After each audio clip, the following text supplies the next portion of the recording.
This is really the blueprint for what we can anticipate going forward under the Trump administration.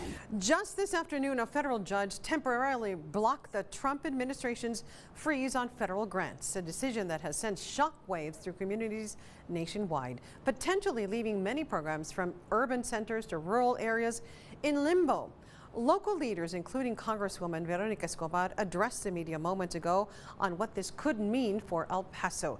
KTSM 9 News reporter Oriana Botaro has more on the potential impact of this funding freeze. Estela, President Trump's order to pause federal funding has sent shockwaves across the country, creating a lot of uncertainty and sparking a lot of confusion, even right here locally. Now, what we do know so far is that this could have devastating consequences on services that we rely on a daily basis. Now, that includes the roads that we drive in, our child's education, and even our child's food at school. Now, just moments ago, Congresswoman Veronica Escobar held a press conference to address the media on how this move could affect our community. Areas affected include foreign aid, non-governmental organizations, diversity, equity, and inclusion initiatives, gender programs, and projects linked to the Green New Deal. During a midday press briefing, White House Press Secretary Carolyn Leavitt clarified that Social Security, Medicare, food stamps, and other direct assistance programs for individuals will not be impacted. However, Representative Escobar highlighted how their biggest challenge right now is not knowing what is on the chopping block. Dollars touch your lives.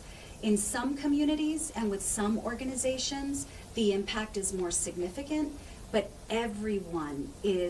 their lives are improved with federal investment, whether it's the roads that you drove to work in, whether it's the child care that you depend on, whether it's the education that your children are accessing, whether it is the research that is helping cancer patients, whether it's suicide prevention programs that help our veterans.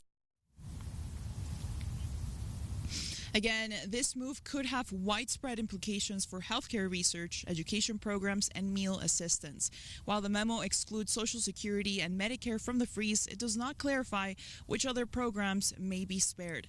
And County Judge Ricardo Samaniego made a very important point here that regardless of which side of the aisle you stand, this will most likely impact you.